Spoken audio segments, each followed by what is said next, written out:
Nilagdaan ng Pilipinas at Estados Unidos ang isang kasunduan ukol sa paggamit ng nuclear energy bilang isa sa maaaring pagkunan ng supply ng kuryente sa bansa.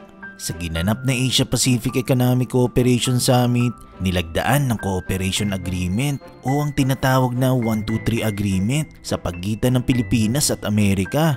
Sa panig ng Pilipinas, lumagda si Energy Secretary Rafael Lutilla, habang sa Amerika naman ay si US Secretary of State Antony Blinken.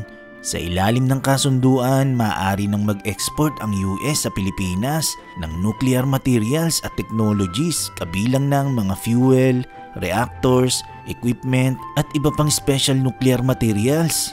Ayon sa US Secretary of State, malaki ang maitutulong ng nuclear energy sa Pilipinas para matugunan ang pangailangan na supply ng kuryente para sa lumalaking populasyon. Umaasa si Pangulong Marcos sa agarang pagpapatupad ng kasunduan at agad na mapabilang ang nuclear energy sa mapagkukunan ng enerhiya sa ating bansa.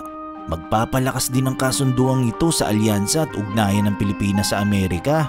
Hindi lamang patungkol sa power generation ang nilalaman ng Civil Nuclear Cooperation dahil may kinabang din dito ang sektor ng agrikultura, health at management. Pero ano nga ba ang magiging magandang benepisyo sa Pilipinas kung magkakaroon ng nuclear power plant? Alam nyo ba nung taong 1985, ang Pilipinas ang pumapangalawa sa may pinakamalakas gumamit ng geothermal power sa buong mundo. Nung time na yon, ang apat na 55 megawatt hour na geothermal plant sa Pilipinas ang naging susi upang bumaba sa 57% ang ating pagiging dependent sa langis mula Middle East, mula sa 92% noong 1973. Kaya bilyon-bilyong piso ang natitipid ng bansa noon dahil sa geothermal plant. Isa sa malaki at importanteng naipundar at naipatayo ng dating Pangulong Marcos ay ang mga plantang nagpuproduce ng enerhiya. Mula sa oil crisis noong 1973, binuo agad ni dating Pangulong Marcos ang National Energy Program. Ito ay para ma-develop ang mga energy sources na meron sa ating bansa. Halos umabot sa 20 na power plants ang nakumpletong naitayo sa ilalim ng pamahalaang Marcos. Kabilang dito ang mga hydropower plants tulad ng Angat Dam, Magat at Pulangi Dam.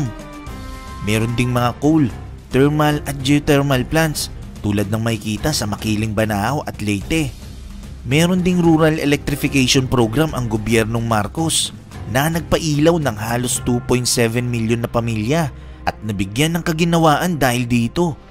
Siyempre, isa sa hindi makakalimutang pinatayong planta ni dating Presidente Marcos ay ang Bataan Nuclear Power Plant na kung hindi sana ipinasara ng Administrasyong Aquino, nakapagatid sana ito sa atin ngayon ng malaking tulong pagdating sa lokal na produksyon ng enerhiya. Ang Bataan Nuclear Power Plant ay isa sa interesting na lugar sa Pilipinas.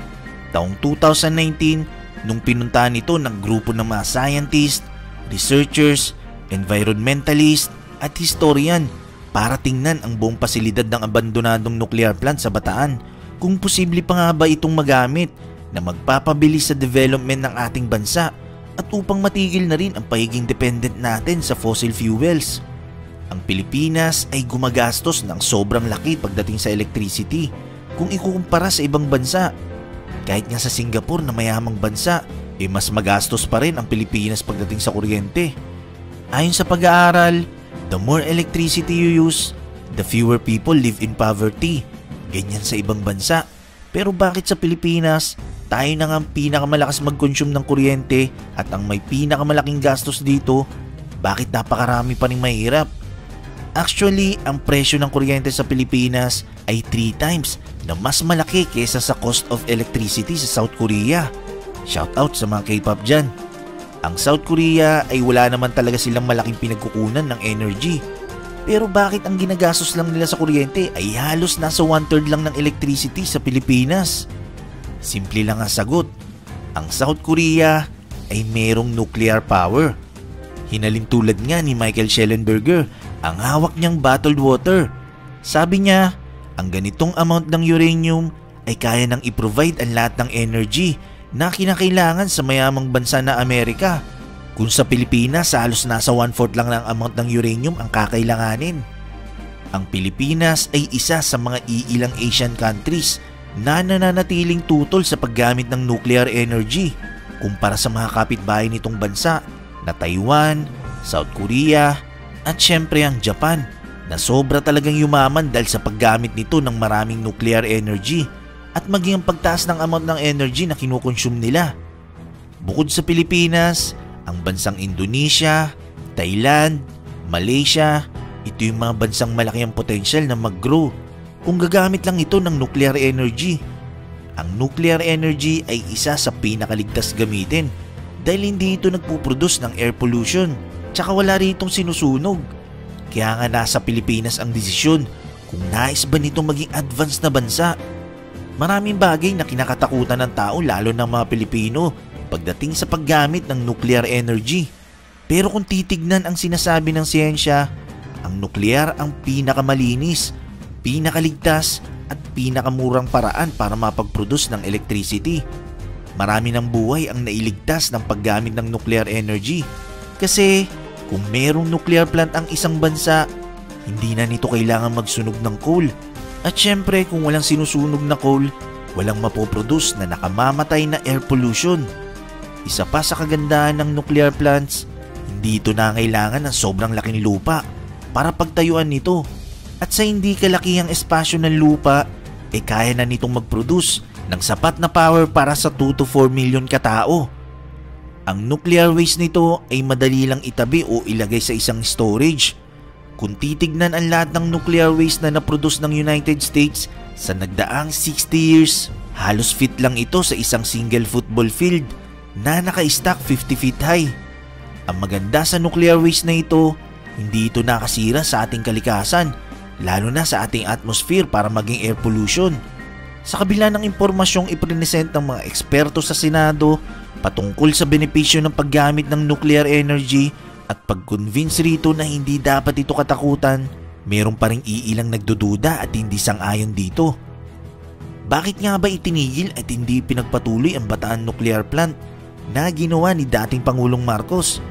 Dahil nga ba takot ang Pilipino sa masamang epekto na dulot ng nuklear? O baka naman dahil sa politika? Ang Bataan Nuclear Power Plant ay sinimulan ang construction nito noong taong 1976.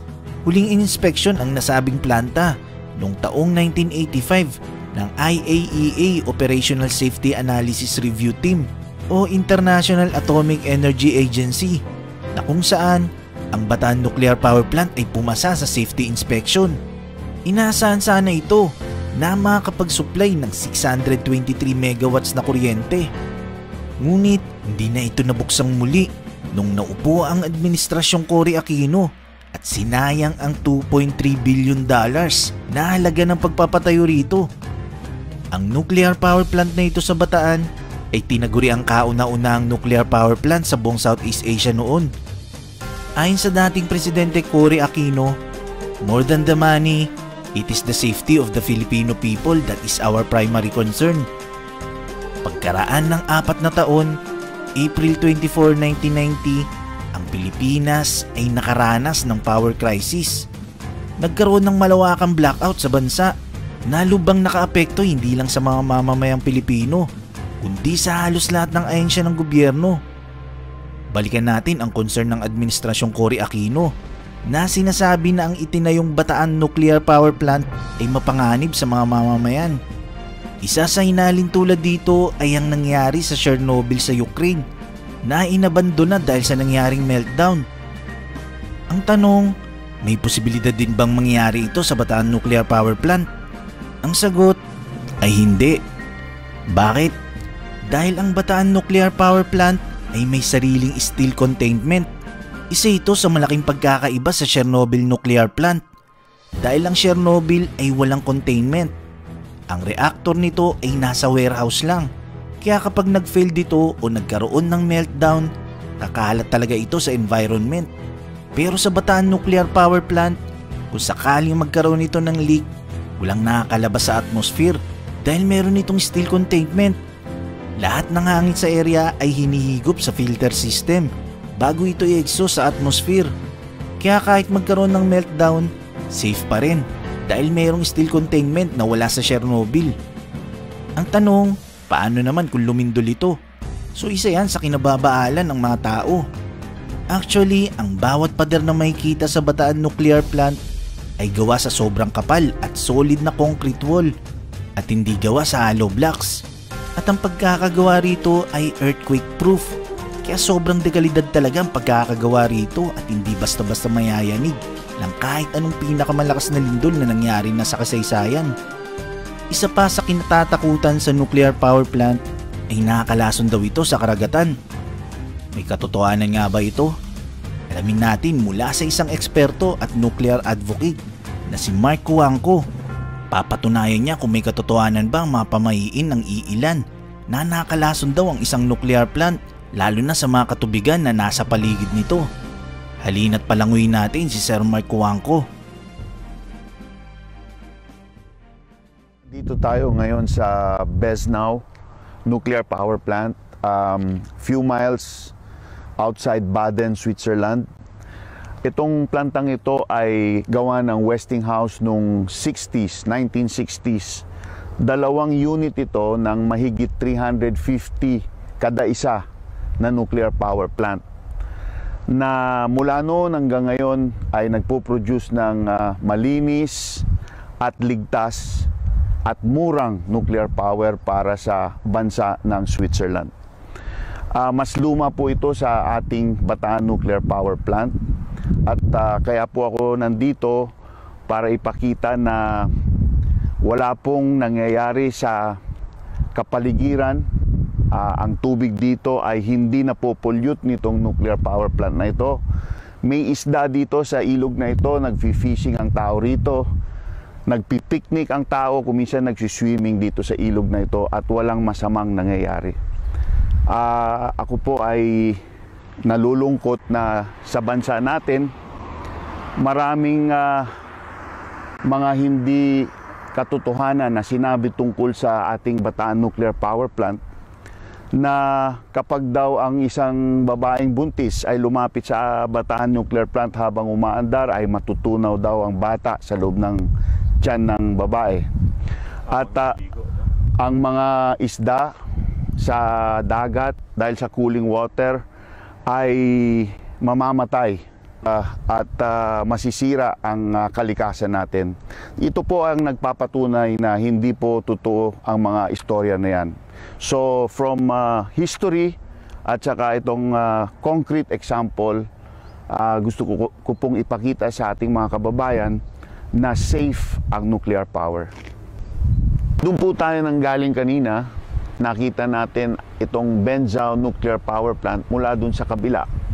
Nandito naman tayo ngayon sa kabila at kung mapapansin nyo, nandyan po ang discharge ng cooling water nitong nuclear power plant na ito. Sumisipsip po ng tubig itong plantang ito sa ilog na ito para ipalamig ang makinarya sa loob. At pagkatapos pong napalamig na ng tubig, lumalabas po yung tubig at dito rin tinatapon sa ilog na ito na mas mainit na, siyempre dahil na-absorb na yung init ng planta. Gusto ko po sanang ipakita sa inyo ito para makita nyo mismo na walang masamang nangyayari dito. As a matter of fact, kung titignan nyo po dun sa baba, merong isang tao na nakatayo sa isang boat na maliit na nagfi-fishing. At ang balita ko po rito ay kinakain po ang isda na huli dito sa ilog na ito. Mamaya po, bababa po kami dyan at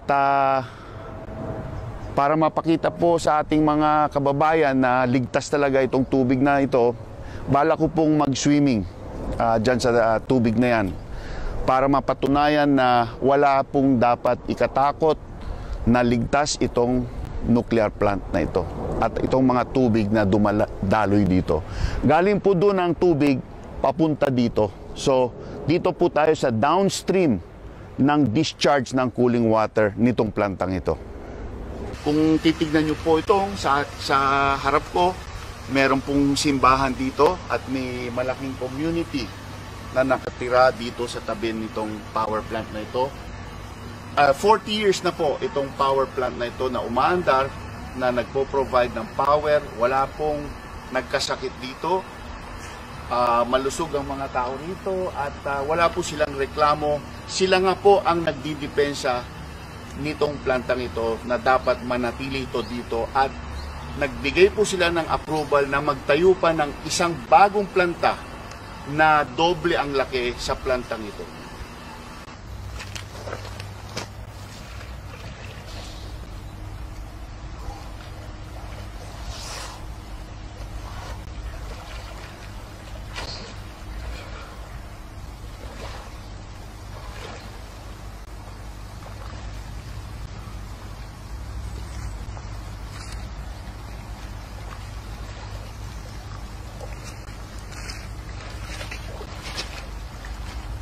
Kung papasok kayo, mararamdaman nyo na dito sa malapit, malamig. Ngunit banda doon kung saan ako napunta, merong dumadaan na mainit na tubig na galing sa planta. Feel na feel mo yung init na tubig na galing sa planta. And so, sana napakita ko today na walang big deal dito sa pagkaligtas ng tubig na dumadaan sa isang nuclear power plant. Yung sinasabi sa atin na mga masamang mangyayari, hindi po totoo yun. As a matter of fact, naniniwala po ako na itong tubig na ito ay napaka-safe na pwede itong inumin. Gusto ko rin pakita na itong tubig ay walang contamination na galing sa planta. Kaya, ito po.